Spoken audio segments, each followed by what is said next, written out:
Le Conseil national de transition a souhaité, après suivi du processus législatif, que le document soit adopté par un référendum.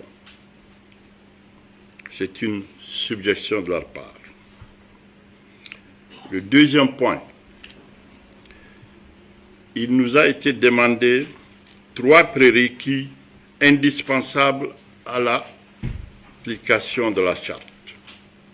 Il s'agit de l'instauration de la stabilité politique par des mesures de décrispation du climat politique, l'organisation du retour à l'ordre constitutionnel normal et le respect scrupuleux des libertés individuelles et collectives.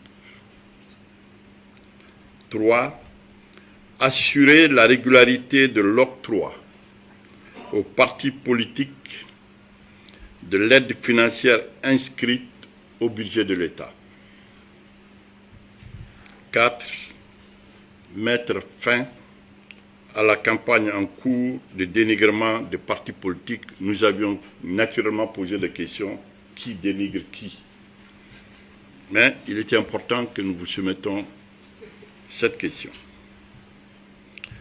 5. Libérer tous les camarades, il s'agit des partis politiques, détenus pour des raisons considérées comme politiques en préalable à la réconciliation.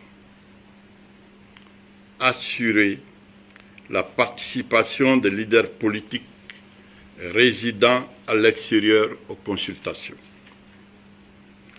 Prendre des mesures d'application dans le cadre de la gestion du pacte de stabilité pour la croissance pour éviter toute rupture. 8.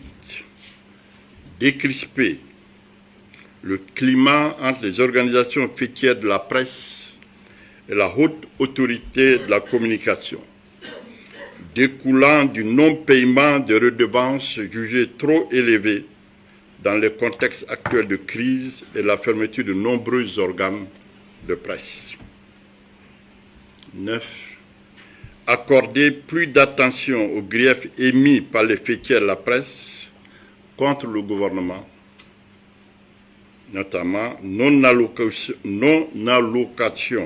de l'aide à la presse depuis 5 ans, non prise en compte de la presse dans les œuvres sociales du président de la transition, peu d'attention aux journalistes victimes de l'insécurité, cas de décès et d'enlèvement, et non-finalisation de la convention collective de la presse. Instituer un salaire pour les élus des collectivités. Enfin, instituer une rencontre annuelle entre le chef de l'État et les chefs de village, de fractions et de quartiers. Ce sont des questions qui ont fait l'objet de beaucoup de débats et par honnêteté, nous devons les soumettre à votre très haute appréciation.